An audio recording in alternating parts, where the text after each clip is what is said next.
में डिजिटल शिक्षा की नई शुरुआत, आधुनिक सुविधाओं से लैस डिजिटल लाइब्रेरी का भव्य उद्घाटन। आप देख रहे हैं G19 टीवी मानवाधिकार क्रांति। शुभम कुमार सिंह की खास रिपोर्ट। खुसरूपुर प्रखंड के बैकटपुर नीमतल स्टेट हाईवे पर स्थित डिजिटल लाइब्रेरी का विधिवत उद्घाटन किया गया। इस अवसर पर वरिष्ठ पत्रकार अरुण कुमार पांडे एवं पूर्व प्राचार्य योगेंद्र प्रसाद सिंह ने संयुक्त रूप से फीता काटकर लाइब्रेरी का शुभारंभ किया।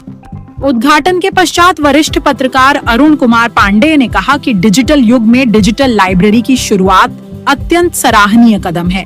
उन्होंने लाइब्रेरी संचालक रंजीत कुमार सिंह को इस पहल के लिए बधाई देते हुए कहा कि यह प्रयास बैकटपुर एवं आसपास के छात्र छात्राओं के लिए शिक्षा के क्षेत्र में मील का पत्थर साबित होगा।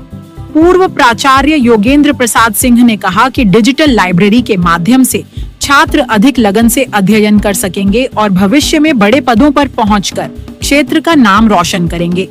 उन्होंने इसे शिक्षा क्रांति की दिशा में एक महत्वपूर्ण पहल बताया।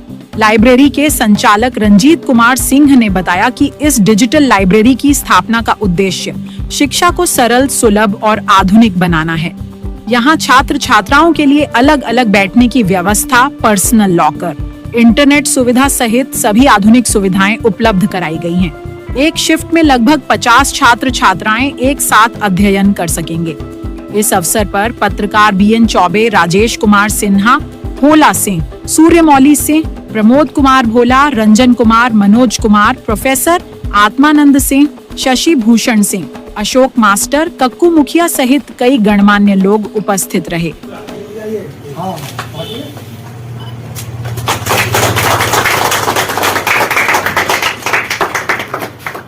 आजकल स्किल नॉलेज का सबसे ज्यादा महत्व हो गया है। शिक्षा से आदमी ज्ञान पाता है, लेकिन यही है व्यवहारिक शिक्षा।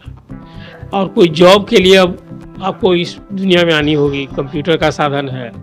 अब तो उससे भी आगे बढ़ गया है, लोग आर्टिफिशियल इंटेलिजेंस का जमाना आ गया है। तो इस सब के लिए ये जो डिजिटल लाइब्रेरी खुली है, पटना जिला का ये खुसरूपुर अंचल है, खुसरूपुर प्रखंड में ग्रामीण क्षेत्र में, मुझे लगता है कि हम तो जो इसके संस्थापक हैं रंजीत जी, इसको अपने स्तर से तो किए हैं, इसको कौशल विकास केंद्र के रूप में इसको कैसे रूप दिया जा सकता है ताकि स्थानीय लोगों को इसका अधिक लाभ मिले। आजकल मैं देख रहा था कि 40 लगभग 50 इसमें सिस्टम लगाने जा रहे हैं कंप्यूटर का। एक जगह कहाँ सुलभ है। ये कई तरह की ऑनलाइन जो परीक्षा होती है उसका आने वाले दिन में एक केंद्र बनेगा। अभी तो वर्तमान आपने देखा कि आज सबके बीच परोसा गया है, उसका उद्घाटन हुआ है। आज संजोग से बड़ा सुखद पवित्र दिन है। माँ सरस्वती की हम लोग ये जयंती मनाते हैं जो विद्यादायिनी है, और इस दिन से इसका शुभारंभ हुआ है। इसकी प्रगति हो, इसका भविष्य उज्ज्वल हो, और न सिर्फ आसपास, मैंने जैसे आपको कहा कि वो दिन दूर नहीं है कि कई सारी ऑनलाइन परीक्षा होगी जो पटना में कई जगह मैं देखता हूँ एक केंद्र भी बनेगा। अब वो संस्थापक रंजीत जी पर निर्भर करता है कि इसका और कितना विस्तार देना चाहते हैं। जी तो डिजिटल लाइब्रेरी में आकर आजकल इसकी एक धमक हो गई है ऑनलाइन पढ़ाई की। आपने देखा कि कोरोना काल पीरियड में जो नॉर्मल क्लास में पढ़ाई होती तो बंद हो गया था, ये ऑनलाइन पढ़ाई इसी के माध्यम से हो रही थी। अब तो बहुत सारी विधा में ऑनलाइन ही पढ़ाई हो रही है, तो इसका बड़ा महत्व है। इसके बगैर अब आप कुछ, आजकल तो जैसे हर मोबाइल में वाईफाई भी आपने कराया ही होगा, सब सुलभ है। तो मुझे लगता है कि इस इलाके में नॉलेज पॉइंट जो एक डिजिटल लाइब्रेरी के रूप में यहाँ काम करेगा। फिर आपने देखा कि CSC ऑनलाइन सर्विस भी यहाँ होगी। तो निश्चित रूप से अपने ध्येय उद्देश्य में ये सेंटर जो स्किल डेवलपमेंट का सेंटर होगा। हमको सर बहुत दिन से काम करते करते प्राइवेट जॉब कर रहे हैं, हमको लगा कि बिना अपना स्किल को, अगर स्किल है तो उसको डेवलप करना होगा, और डेवलप न किया जाए कैसे। तो सबसे ज़्यादा हमको ये समझ में आ रहा था सर कि मार्गदर्शन का बहुत ज़्यादा अभाव था। हम पटना में रह के बाल बच्चा को न पढ़ाए, लेकिन हमको ये लगा कि आज के डेट में अगर किसी के पास पैसा नहीं है तो पढ़ेगा कैसे। यही चीज़ हमारे दिमाग में आया। तो सर हमको लगा कि कुछ काम इस ढंग से काहे नहीं किया जाए कि रोजगार, माने शिक्षा के साथ साथ उसको रोजगार मिले। तो हमारा हार्दिक इच्छा यही है कि बच्चा लोग को, माने जहाँ से स्तर पर कितने छात्रों की यहाँ पर सुविधा है? अभी सर मोटा मोटी 50 छात्र के सुविधा हम देने जा रहे हैं। और अगर यही क्या इसका चार्जेस? अभी सर माने इसके बारे में कुछ डिसाइड अभी नहीं किए हैं, काहे कि समय नहीं मिल पाया था। तो अभी तो था कि किसी तरह से पहले स्टार्ट।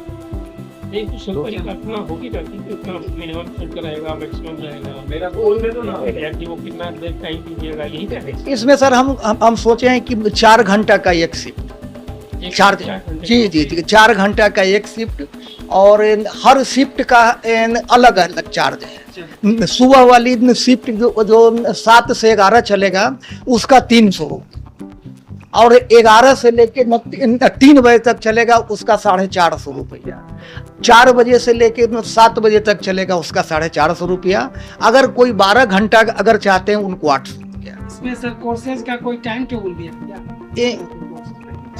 कोर्सेज तो ऑन डिमांड हो, जी ऑन डिमांड होगा। और भविष्य में उसमें क्या है कि हम उसमें और भी सुधार करेंगे।